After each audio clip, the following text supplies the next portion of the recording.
Pertama-tama, aku mau membacakan tata tertibnya terlebih dahulu. Secara keseluruhan, training PA ini dilakukan dengan suara dan video. Jadi, diharapkan Kak Bang dan teman-teman untuk open cam ya.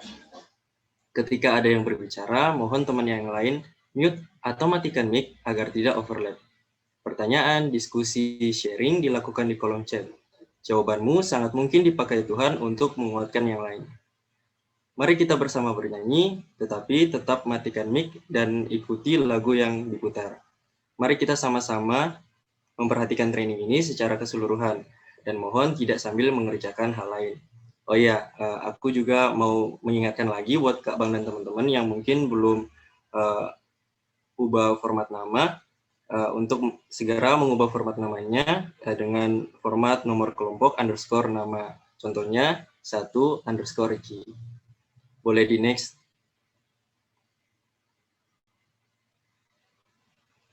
Baiklah, sebelum kita memulaikan sesi 2 kita pada hari ini, mari kita minta penyertaan Tuhan. Mari kita satu dalam doa, kita berdoa. Ya Allah Bapa yang kami muliakan di dalam nama Anak-Mu Yesus Kristus, terima kasih banyak ya Bapa pada hari ini. Begitu baiknya Engkau ya Tuhan, dan begitu besarnya kasih-Mu pada kami, sehingga kami boleh dibangunkan pada pagi hari yang cerah dan indah ini ya Tuhan. Ya Bapak, terima kasih banyak ya Bapak. Pada saat ini kami akan memulaikan sesi 2 training PA kami ya Tuhan. Biarlah kiranya Engkau berkati masing-masing daripada kami. Engkau berkati para peserta Tuhan. Biarlah kiranya Engkau berikan hikmat dan kemampuan ya Tuhan, agar dapat mengerti dan memahami, serta dimampukan pada saat latihan nanti juga ya Tuhan. Ya Bapak, kami juga mau berdoa buat pelayan-pelayan ya Tuhan, biarlah kiranya Engkau mampukan serta berikan hikmat kepada kami ya Tuhan dalam melayani Engkau di sesi 2 pada hari ini. Hamba-Mu juga mau berdoa buat Febian, biarlah kiranya Engkau berkati dan mampukan dia dalam mengajar kami pada training sesi 2 ini. Ya Bapa, kami juga rindu mau mendoakan kondisi hati kami ya Tuhan, biarlah kiranya kami siap dan dapat menjaga sikap serta perilaku kami selama training sesi 2 PA ini ya Tuhan. Biarlah kiranya juga kami boleh memiliki motivasi yang baik untuk mengikuti training PA ini. Ya Tuhan, keseluruhan acara ini kami hanya mau serahkan ke dalam tangan-Mu saja. Beracaralah ya Tuhan di atas kami. Dalam nama Bapa, Anak, dan Roh Kudus kami sudah berdoa. Amin. Boleh di next.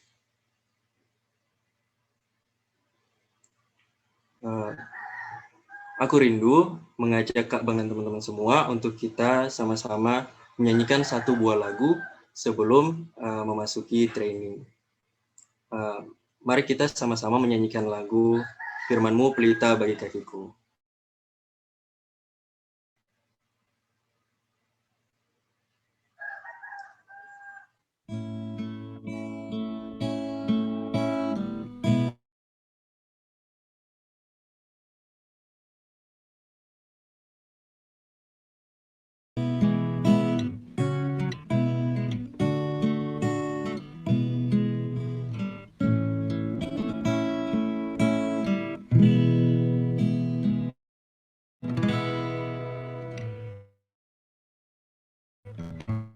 Firman-Mu pelita bagi kakiku, terang bagi jalanku. Firman-Mu pelita bagi kakiku, terang bagi jalan. Tetaplah Kau di sisiku, dan takkan ku takut asal Kau di dekatku, besertaku selamanya.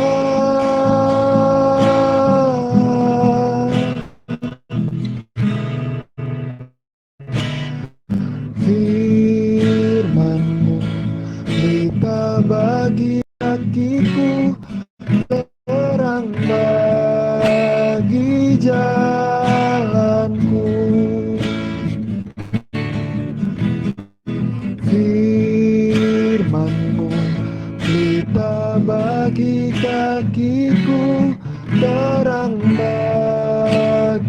jalanku, terang bagi jalanku.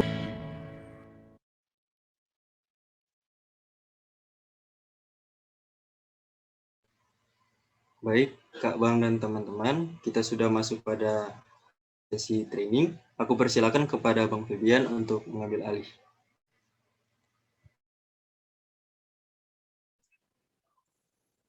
Ya, selamat pagi ya teman-teman.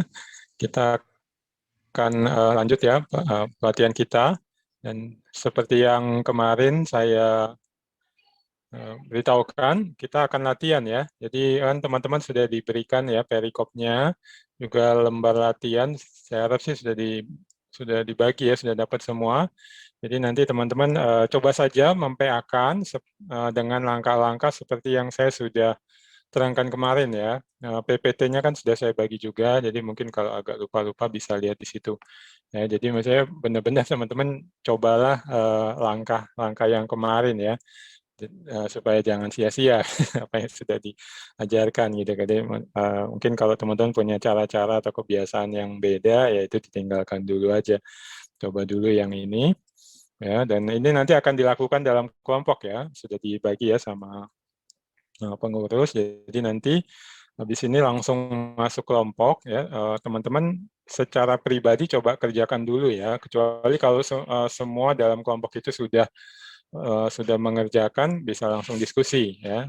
Tapi biasanya sih kalau begini kebanyakan belum mengerjakan ya, karena kemarin kan biasanya malam ya, pagi mungkin bersih-bersih atau nyuci atau disuruh ke pasar kali.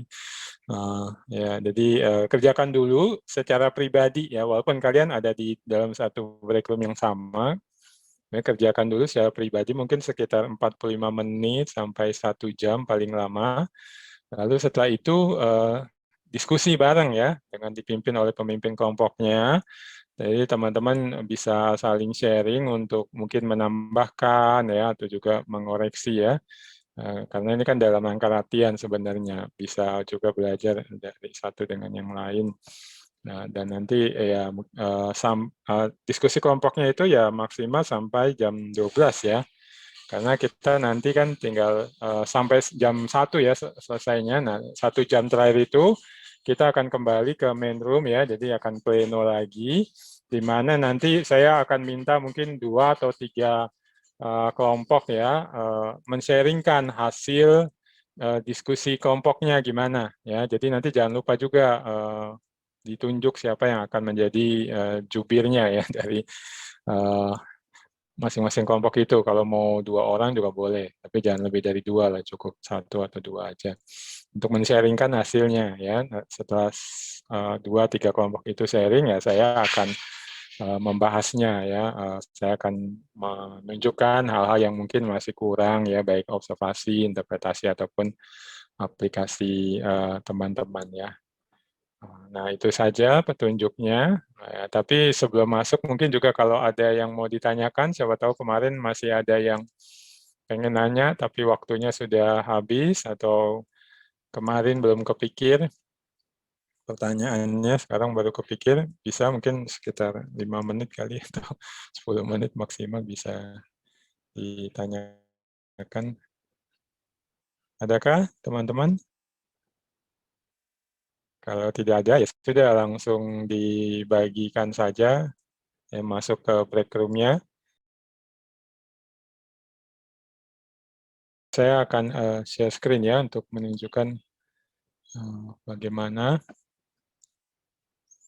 Sebentar saya buka dulu ya.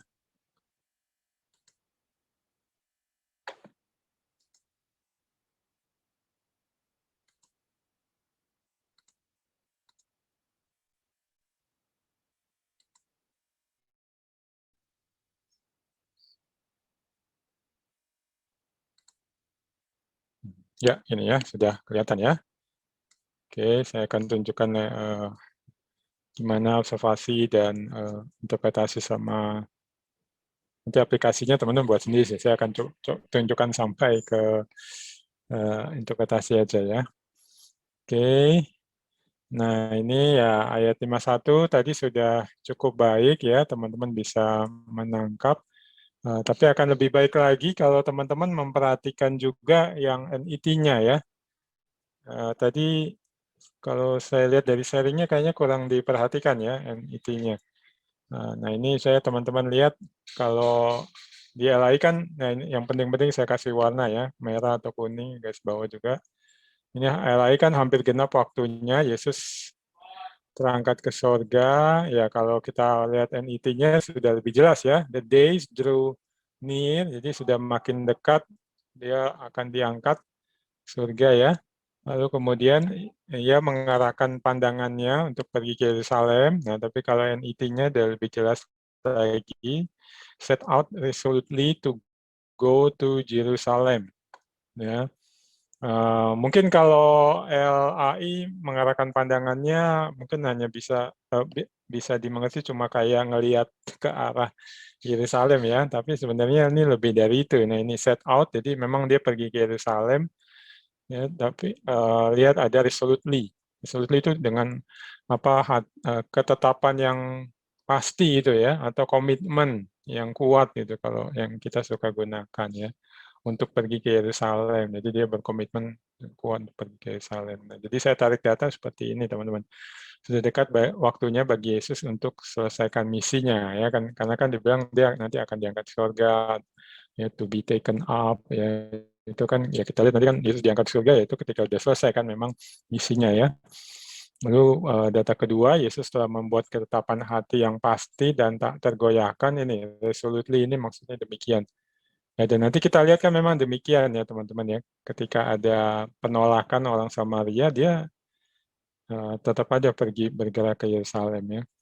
Ya, dia pergi ke Yerusalem guna mati di kayu salib, kerjakan puncak misinya. Ya, ini kalau teman-teman perhatikan konteksnya. Jadi seperti yang Lukas 19, tapi ini lebih awal. Tapi di sini juga Yesus sebenarnya sudah menuju ke Yerusalem, dan di sini titiknya sih sebenarnya dia membuat ketetapan hati yang pasti dan tak tergoyahkan, atau buat komitmen gitu ya, yang kuat ya. Oke, lalu nah ini ayat 52 ya, cukup hanya melihat LAI sih menurut saya ya. Mengirim beberapa utusan mendahului dia, lalu ya pergi ke desa orang Samaria, mempersiapkan segala sesuatu baginya. Ya, nah ini, nah tadi ada catatan ya untuk kelompok satu sih udah bagus, coba mengartikan ini, tapi saya lihat tadi ada yang kurang tepat, yaitu yang kayak Yesus lagi menggiring domba-domba gitu ya, murid-murid disuruh duluan. Mungkin di bagian lain itu demikian teman-teman, tapi kalau di sini tidak, karena kalau teman-teman perhatikan di sini Lukas hanya menceritakan kejadian sebenarnya ya, tidak sedang memberikan lambang atau apa itu. Dan kalau teman-teman perhatikan di bagian lain Injil juga ada beberapa peristiwa memang Yesus mengutus dulu murid-muridnya ketika dia mau menuju ke satu tempat. Ya, misalnya mungkin teman-teman ingat waktu nanti mau sampai ke Yerusalem, diutus murid-muridnya untuk mengambil keledai muda, ya, yang belum pernah ditunggangi. Nanti itu buat Yesus tunggangi masuk ke Yerusalem. Ya, nah itu jadi memang biasa dia kirim murid-muridnya dulu untuk mempersiapkan. Dan dari sini juga teman-teman bisa lihat ya, ya dia suruh utusan itu ke desa orang Samaria untuk mempersiapkan segala sesuatu. Jadi memang ada yang mesti disiapin, mungkin tempat, mungkin makan, ya mungkin juga melihat dan mempersiapkan untuk pemberitaan Injil di sana gitu ya. Nah, itu yang bisa dilihat. Nah, lalu ada tentang ya tempat ya, desa orang Samaria ya. Tadi saya lihat teman-teman juga udah cukup baik coba menggali. Ya, nah, tapi yang sebenarnya perlu teman-teman fokus perhatikan adalah ya di sini cuma dikasih keterangan tentang itu, desa orang Samaria. Jadi tidak perlu terlalu mencari ini desa apa atau di mana, tapi ya teman-teman ambil aja bahwa ini desanya orang Samaria. Dan nanti tinggal teman-teman selidiki ya, Samaria itu gimana. Ya, atau tempat daerah yang seperti apa. Nah, tadi yang sharing sudah cukup baik ya. Nah, ini misalnya contoh juga teman-teman bisa dapat dari kamus Alkitab nih, di belakang Alkitab cetak kita ada tentang Samaria ya. Kalau teman-teman lihat di situ itu sudah cukup memberikan gambaran nih. Ya, tadi yang sharing sudah lihat juga saya dengarkan tadi ya. Ini Samaria daerah yang dulu ditaklukkan tentara Asyur, penduduknya dicampur dengan bangsa-bangsa lain sehingga agamanya juga campuran ya. Akibatnya mereka dibenci orang Yahudi karena perbedaan agama dan kebiasaan. Dan orang Yahudi biasa memilih mengitari Samaria yang dianggap najis. Ya, jadi mereka muter ya. Tapi kalau Tuhan Yesus justru enggak, dia justru mendatangi desa orang Samaria itu. Ya. Nah, lebih jauh karena itu saya menarik data demikian, teman-teman. Yesus memilih melintasi wilayah Samaria dan menuju satu desa di sana untuk istirahat dan mungkin juga beritakan Injil. Ya kan, makanya ada murid tadi disuruh mempersiapkan segala sesuatu. Nah, berarti ya ini Tuhan Yesus berani menerobos batas-batas yang dibuat manusia jika itu dikehendaki Allah dalam misinya. Ya, itu kan karena orang zaman itu ngebatasin, nggak boleh lewat daerahnya orang Samaria, itu najis, apalagi beritakan firman ke mereka atau lakukan berbagai hal rohani lainnya itu nggak boleh, karena tadi mereka itu orang campuran bukan Israel asli, dan juga punya tempat ibadah sendiri. Ya, nah, ya lalu kata lainnya bisa diambil itu beberapa murid diutus untuk siapkan segala sesuatu untuk Yesus. Ya, oke itu 52-nya, lalu 53, nah ini juga cukup lihat Eli saja. Ya, tadi teman-teman yang sharing saya lihat sudah bisa menangkap juga ya. Tapi orang-orang Samaria itu tidak mau menerima dia karena perjalanannya menuju Yerusalem ya. Nah, ini jadi tidak mau menerima Yesus. Nah, tapi perhatikan teman-teman di sini sudah dikasih keterangannya kenapa? Karena perjalanannya menuju Yerusalem. Jadi Lukas sudah kasih keterangan ya. Memang buat kita mungkin tidak bisa langsung mengerti ya kalau nggak punya latar belakangnya. Tapi buat orang-orang pembaca mula-mula atau yang mendengarkan cerita ini mula-mula, mereka akan ngerti ya tentang maksudnya perjalanan ke Yerusalem ini kenapa ya sehingga Yesus tidak diterima ya. Nah, ini nanti kita perlu cari di latar belakang ya atau di alat bantu. Kalau mungkin belum pernah mendengar juga ya. Nah, kalau saya ambil datanya ini, penduduk desa di Samaria itu menolak Yesus sebab Yesus hendak pergi ke Yerusalem. Nah, kalau dapat dari literatur pembantu ya, misalnya teman-teman belum pernah dengar, teman-teman akan mendapatkan orang Yahudi dan Samaria biasa saling merendahkan satu sama lain, terutama terhadap pusat ibadah masing-masing ya, karena ya orang Yehuda ya atau orang Yahudi itu tetap ibadahnya di Yerusalem seperti yang Allah tetapkan. Jadi mereka membanggakan itu. Nah, orang Samaria karena mereka kan terpisah ya. Mungkin teman-teman pernah dengar Israel kan terpecah dua ya kerajaannya, Israel Utara sama Israel Selatan ya, disebut Yehuda ya.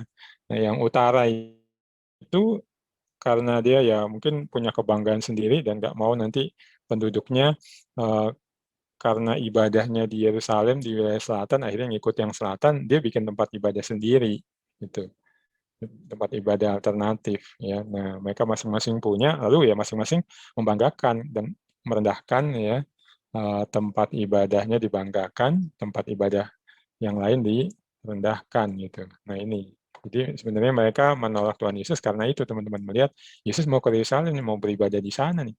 Ya udah jangan diterima gitu. Ya ini. Oke, lebih jauh lagi kita maju ke ayat 54. Ini juga lihat ayat cukup ya. Nah, tadi teman-teman yang sharing saya lihat sudah bisa menangkap ya. Yang penting-penting ini dua muridnya, Yakobus dan Yohanes. Yang berkata, Tuhan, apakah Engkau mau supaya kami menyuruh api turun dari langit untuk membinasakan mereka? Nah, ini cukup mudah ya. Berarti kalau kita lihat sini kan mereka tidak terima ya dan marah ya. Lalu mau langsung menghukum itu turunkan api dari langit ya. Mungkin kalau teman-teman baca-baca literatur ya, ada yang melihat ini seperti itu yang Elia menurunkan api untuk orang-orang bukan orang prajurit Israel Utara yang mau menangkap dia, diturunkan api. Nah, ini Yakobus Yohanes mungkin ingat peristiwa itu ketika mereka marah. Ya udah kayak waktu Elia aja turunin api itu ya. Nah, ini nah kita mesti melihat juga lebih utuh ya teman-teman dari Yohanes ini dan sama Yakobus bahwa pertama mereka ngomong dulu, Tuhan apakah Engkau mau? Ya, jadi saya menarik data ini, mereka bersikap tepat terhadap Yesus, minta izin dari Yesus yang adalah Tuhan, kan mereka minta izin dulu ya, walaupun nanti minta turunkan api itu nggak tepat. ya. Baru separuh tepat mereka ini. Ya, makanya kita lihat, tadi teman-teman juga sudah bisa menangkapnya ya. Kan tetapi ia berpaling dan menegur mereka. Nah, ini ia berpaling, menegur, saya kasih warna karena itu yang penting. Lalu mereka pergi ke desa yang lain, pergi ke desa lain, ini penting ya. Nah, saya tarik datanya ini, Yesus tidak setuju penduduk desa Samaria itu langsung dihukum meski telah menolak dia. Ia masih tunjukkan kesabaran dan berikan kesempatan kepada mereka beri respon yang benar ya. Tadi saya lihat yang sharing juga ada yang sudah melihat itu ya, itu nanti ada yang menolak, Tuhan Yesus bilang ya udah tinggalkan aja, kebaskan debu di kakimu ya, itu tanda bahwa ya mereka karena mereka menolak ya mereka ditolak sama Allah dan nanti mereka tanggung sendiri.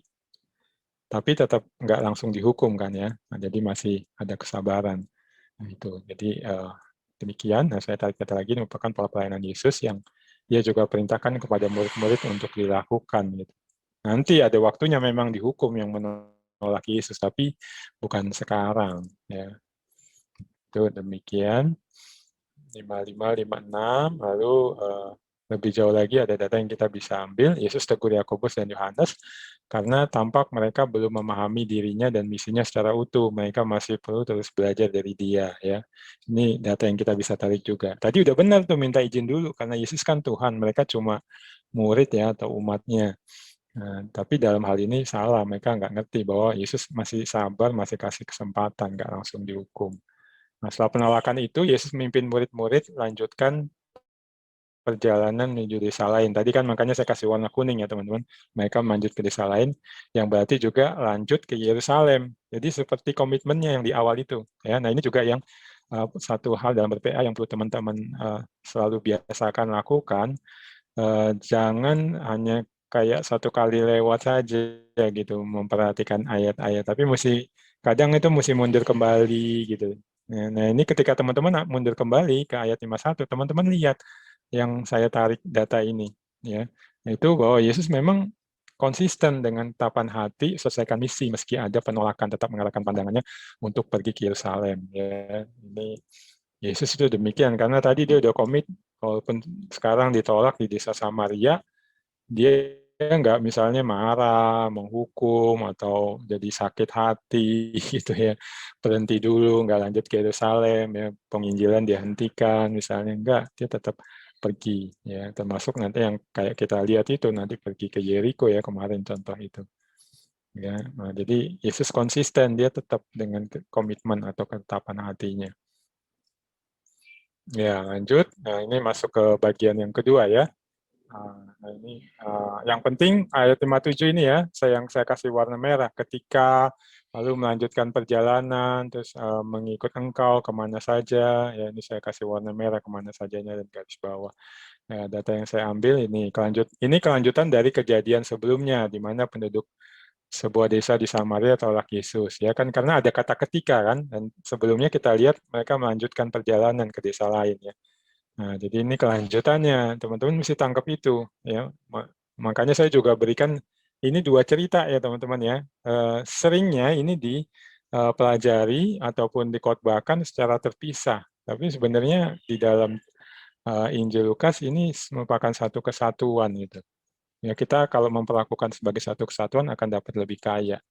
Ya, nah, oke. Lalu data kedua, seorang berinisiatif atau sukarela. Ya, yang sukarela kan, ya, menyatakan komitmen untuk ikut Yesus kemana saja sebagai murid. Ya. Nah, tadi saya perhatikan teman-teman yang sharing coba menggali gitu ya, orang ini siapa, apakah dia sudah sebelumnya mengikut Yesus atau enggak. Nah, teman-teman untuk perikop yang seperti ini, hal itu tidak perlu teman-teman lakukan. Kenapa? Karena ini memang gaya penceritaannya, yaitu ketika teman-teman melihat cuma disebutkan seorang, ya tidak disebutkan namanya, dia dari mana, ya sebelumnya dia udah ikut Yesus atau tidak, itu berarti pencerita atau penulis ya Lukas, ya Dokter Lukas ini pengennya kita nggak memperhatikan itu atau pusing tentang itu siapa dia, dari mana dia udah ikut Yesus, nggak usah dipikirin. Yang perlu dipikirkan apa? Yang dikasih detailnya sama Lukas, yaitu detailnya apa teman-teman? ucapannya dia, apa yang dia nyatakan kepada Yesus. Jadi inilah yang mesti kita perhatikan. Dan akhirnya kita mengerti, lalu nanti kita mungkin tarik pelajaran sesuatu dari situ. Ya, nah ini catatan teman-teman. Jadi kalau cuma dibilang seorang, ya, atau misalnya nanti perjanjian lama seorang nabi, teman-teman gak usah nyari tahu tentang orang itu siapa atau ini nabi siapa ya, karena memang nggak pengen dikasih tahu, nggak perlu tahu kita. Menurut penulisnya begitu. Itu di dalam karena Allah begitu. Jadi kita nggak perlu capek-capek nyari. Ya, teman-teman bisa tangkap ini juga. Itu tambahan ya tentang bagaimana ber-PA. Oke, lalu kita lanjut ke ayat 58, nah, jawaban Yesus. Nah, ini penting memperhatikan NET ya, karena ya teman-teman bisa lihat ya, ini saya kasih warna merah ya, foxes have dens. Apa bedanya dengan LAI? Ini jamak ya teman-teman, perhatikan. Ya, walaupun memang ini juga beda. Kalau LAI kan serigala ya. Foxes ini bukan serigala, teman-teman, rubah. Mirip serigala, tapi dia serigala itu lebih buas. Foxes juga lebih kecil itu, rubah. Makanya binatang-binatang kecil. Ya, nah, tapi yang terutama perhatikan ini jamak foxes lalu have dens. Jadi tiap rubah ya, ataupun kalau kayak LAI mau terjemahkan serigala, tiap serigala harusnya masing-masingnya punya itu tempat tinggalnya ya, lubang atau liang liang ya, liang kalau dia LAI ya. Dens itu sarangnya sebenarnya. Ya, lalu the birds itu juga jamak ya, have nets ya. Jadi masing-masing burung itu juga punya sarangnya sendiri gitu. Nah, tapi Tuhan Yesus bilang ya dirinya the Son of Man has no place to lay his head. Nah, lalu juga to lay his head ini tentunya ini kalau kita perhatikan ungkapan kan ya, bukannya Yesus beneran nyabut kepalanya gitu kayak orang nyabut helm terus ditaruh helmnya. Itu bukan gitu kan ya. Ini ungkapan apa ya? Ungkapan dia beristirahat teman-teman. Karena perhatikan cerita sebelumnya dia mau mampir ke desa Samaria itu ya, salah satunya pasti untuk istirahat ya, dia ditolak. Nah, ini jadi saya tarik data demikian, teman-teman. Yesus bukakan situasi yang dirinya hadapi itu lebih buruk daripada serigala-serigala dan burung-burung, ya, yang masing-masingnya punya tempat tinggal atau tempat beristirahat. Tapi dia nggak punya. Itu dia, the Son of Man, ya, yang anak Allah. Ya. Lalu dia alami penolakan dunia dan menderita karenanya seperti yang baru saja dilakukan, itu diharap memperhatikan apa yang Yesus alami. Kalau dia, kamu mau ikut aku, lihat tuh yang baru ku alami itu aja kayak gitu, siap enggak? Ya, makanya saya tarik data lagi. Dia alami penolakan dunia dan menderita karenanya, seperti yang baru saja dialami, ya, dilakukan oleh penduduk desa Samaria tadi. Dengan ini Yesus nyatakan pada orang itu apa arti komitmen yang dia katakan, siap ditolak dunia dan menderita seperti sang guru. Ya, tadi yang sharing sudah cukup baik, sudah bisa menangkap ini juga. Ya, oke, lalu kita lanjut ke 59. Nah, ini orang yang kedua. Dan perhatikan, ini tetap cuma disebut seorang yang lain, tidak di namanya atau keterangan lainnya ya. Nah, ini kalau ini Yesus yang suruh ya, ikutlah aku. Ya, nah, tapi responnya gimana? Nah, ini yang kita penting. Dia minta izin, izinkanlah aku pergi dahulu menguburkan Bapakku. Nah, kalau teman-teman perhatikan NET, ini akan dapat lebih kaya dan lebih tepat, teman-teman. Yaitu perhatikan NET-nya, Lord, first let me go and bury my father. Pertama, teman-teman perhatikan, ada Lord-nya loh. Lalu ada first, ya ini mirip seperti pergi dahulu, tapi ini lebih kuat. First kan berarti yang dia nomor satu kan ya, atau dia prioritaskan. Ya. Nah, dan dari sini sebenarnya kita udah bisa melihat ada ironi. Dia menyebut Yesus Tuhan. Tuhan kan harusnya yang jadi nomor satu. Tapi dia bilang ada yang aku nomor satu kan Tuhan. Nah, itu ironi, itu kuburin dulu Bapakku. Ya, nah jadi saya tarik data ini Yesus anugerahkan panggilan untuk jadi muridnya pada seorang lain, ya kan diajak kan ikutlah aku. Lalu kemudian data berikutnya meski tahu dan aku Yesus itu Tuhan, orang itu lebih utamakan itu yang dibilang first, ya kewajibannya kuburkan bapaknya daripada Yesus dan misinya. Ya, nah ini oh ya sebentar tadi saya ingat ada yang sharing tadi. Coba mencari kayaknya ya, dan kemudian dapatkan data, ada yang bilang bapaknya kemungkinan belum mati. Ya, nah teman-teman itu bisa juga sih teman-teman ambil ya, kalau teman-teman cari literatur itu memang banyak diskusi atau perdebatan seperti itu. Ada yang bilang bahwa ya bapaknya mungkin saja belum mati, karena memang tradisinya orang Israel itu demikian, ya paling tidak sebagian dari mereka lah, yaitu kalau bapaknya belum mati dia nggak akan pergi meninggalkan rumahnya atau keluarganya, ya untuk tidak kembali lagi. Ya, nah itu bisa demikian ya. Tapi di sini kan kembali teman-teman tidak disebutkan, ya. Cuma dikasih tahu ini ada orang, namanya nggak disebutkan, nggak dikasih tahu latar belakangnya bapaknya benar-benar sudah mati atau belum. Cuma dibilang dia minta izin pergi dahulu menguburkan bapaknya. Ya, berarti kan ya kita bisa tangkap paling jelas. Nah, kalau berPA itu harusnya demikian. Kita tangkap yang jelas dinyatakan kepada kita. Ya. Nah, ini yaitu bahwa dia walaupun menyebut Yesus itu Tuhan, tapi dia bilang ada yang aku prioritaskan dulu gitu. Itu kuburin bapakku. Dan entah bapaknya sudah mati beneran ataupun belum mati, teman-teman, itu sebenarnya sama-sama. Berarti dia lebih prioritaskan penguburan itu. Dan kemudian itu membutuhkan waktu lama, ya kan? Orang, misalnya ada saudara kita, keluarga kita, ya siapapun itu, kalau mati kan proses penguburannya lama. Sedangkan Yesus bilang sekarang nih, ikut aku langsung gitu. Makanya ya Yesus menjawab, menolak ya. Kita bisa lihat ya, walaupun memang ini banyak pernyataan juga di dalamnya, tetapi ya ini kan udah kontras ya, berarti kan berlawanan.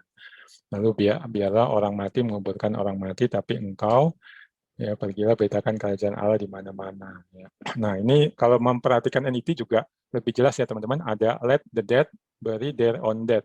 Ya, jadi kalau kita LAI saja mungkin bingung kali ya, orang mati nguburin orang mati. Itu mana bisa. Nah, tapi kalau kita perhatikan di sini kan ada pakai kata the dead sama their own dead. Berarti ada yang memang mati, makanya mesti dikuburkan, tapi ada yang sebenarnya nggak mati. Cuman Yesus sebut mereka sebagai orang mati, the dead itu. Ya, lalu U-nya ya, go proclaim the kingdom of God ya. Nah, saya tarik data demikian teman-teman. Yesus menyatakan orang itu harus langsung pergi ikut dia dan kerjakan misinya, ini jadi kewajiban utamanya bukan yang lain. Karena Yesus sudah panggil sekarang nih ikut aku gitu. Ya, lalu data berikutnya tanggung jawab kuburkan bapaknya itu diserahkan kepada anggota keluarga atau orang lain yang tidak Yesus panggil untuk ikut dia dan kerjakan misinya. Ya, itu kan karena ya kan dia disuruh pergi, berarti yang nggak dipanggil Yesus pergi ikut dia untuk beritakan kerajaan Allah itu yang nguburin gitu. Ya, nah ini sebenarnya demikian. Atau yang kalau Yesus gunakan kata the dead itu kemungkinan ya orang-orang itu memang belum dapat anugerah untuk mengenal Yesus dan melayani Yesus. Jadi mereka masih dalam tanda petik mungkin mati secara rohani. Gitu. Oke, kita lanjut. Ya, nomor 1, lalu seorang lain lagi berkata, aku akan mengikut engkau. Dia juga menyebut Tuhan ya. Tapi izinkanlah aku pamitan dahulu dengan keluargaku. Nah, ini sama dengan yang orang kedua tadi ya. Cuma dia ini inisiatif ya, sukarelawan juga, volunteer dia. Nyatakan diri mau ikut Yesus. Yang jelas diakui sebagai Tuhan juga, tetapi minta izin pamitan dahulu dengan keluarganya ya. Nah, tadi saya lihat teman-teman sudah bisa nangkap ya. Serupa tapi tak sama, mungkin dia pikir akan diizinkan karena lebih kecil atau sebentar. Kan cuma minta izin doang. Nggak pakai ngubur-nguburin yang ada prosesinya lama gitu ya. Wajar dong dikabulkan, diutamakan. Tadi cukup baik saya lihat teman-teman yang sudah sharing, sudah bisa dapat ya. Tapi yang penting kita lihat jawaban Yesus. Setiap orang yang siap untuk membajak tapi menoleh ke belakang tidak layak untuk kerajaan Allah. Nah, kalau teman-teman perhatikan NET, ini dia sebenarnya pakai imagery ya. Itu no one who put his hand to the plow and look back is fit for the kingdom of God. Jadi tidak satu pun ya lebih tegas, lebih kuat ya. Siapa yang sudah menaruh tangan di atas bajak itu ya, berarti orang yang mau membajak tuh kalau udah taruh tangan di bajak kan udah tinggal jalan tuh. Ya mungkin sekarang kayak teman-teman udah naruh tangan di stang motor itu kan berarti udah mau pergi berangkat kan. Ya, kalau udah pergi berangkat jangan lihat ke belakang dong, nanti kamu nubruk sesuatu gitu. Nah itu kayak gitu tuh.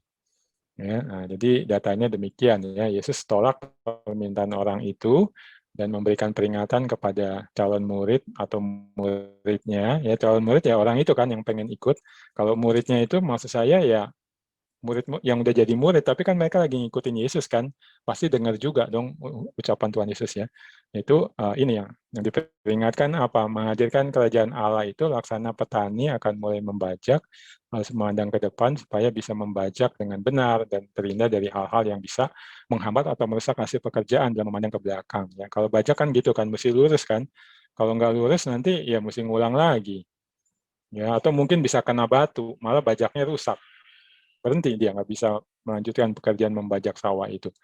Ya, lalu data lainnya dituntut dedikasi penuh kepada dia dan misinya dengan segera tinggalkan nilai-nilai dan kebiasaan lama sebab urgensi hadirkan kerajaan Allah. Ya.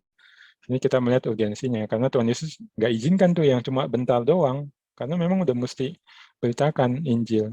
Dan itu kelihatan dari yang ayat 51 bahkan teman-teman, yaitu apa? Waktunya Tuhan Yesus itu udah dekat gitu untuk dia diangkat.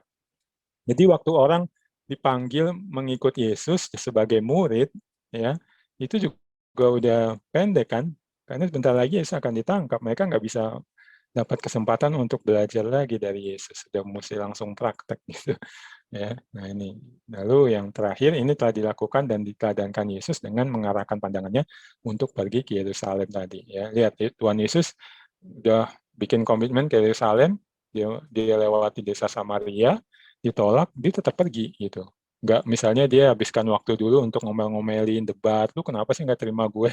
Atau gue bayar deh, misalnya enggak, tapi dia lanjutkan. Kenapa? Karena waktunya sudah dekat gitu. Ya, waktu kita kan juga sudah dekat, teman-teman. Ya, walaupun kita nggak tahu ya berapa lama lagi nanti kita masih dikasih kesempatan hidup atau berapa lama lagi Tuhan Yesus kembali ya. Kan kalau dua itu terjadi, berarti kan kita udah nggak punya kesempatan lagi menghadirkan kerajaan Allah kan ya teman-teman. Karena Yesus sudah datang, kerajaan Allah sudah sepenuhnya hadir di dunia ini. Makanya urgent sebenarnya untuk tiap orang. Ya. Nah itu 2. Nah, interpretasinya jadi 2 ini, teman-teman ya. Ini saya coba bikin kalimat yang singkat padat yang saya bisa seperti ini. Pertama, ini pesan utamanya berarti ya, poin pertama. Lukas tunjukkan bagaimana Yesus telah buat ketetapan hati yang pasti dan tak tergoyahkan untuk pergi ke Yerusalem guna mati di kayu salib, kerjakan puncak misinya. Ya, dia berani terobos batas-batas yang dibuat manusia jika itu dikehendaki Allah dalam misinya dan ia tidak biarkan penolakan menghalangi hal itu. Ya, dan ini jadi teladan bagi murid-muridnya. Ya, karena kita lihat tadi kan dia lewat desa Samaria ditolak, dia nggak menyesal, nggak marah, nggak langsung menghukum ya, dan dia terus lanjut melayani bahkan. Ya, lalu yang kedua, nah ini Yesus juga ajar dan berikan peringatan kepada murid maupun calon muridnya, yaitu bersikap sabar dan berikan kesempatan bagi yang menolak. Itu yang dari cerita pertama tadi teman-teman sudah ngambil juga ya. Yakobus Yohanes mau turunkan api itu jangan ditiru tadi kurang lebih ngomongnya gitu yang sharingnya.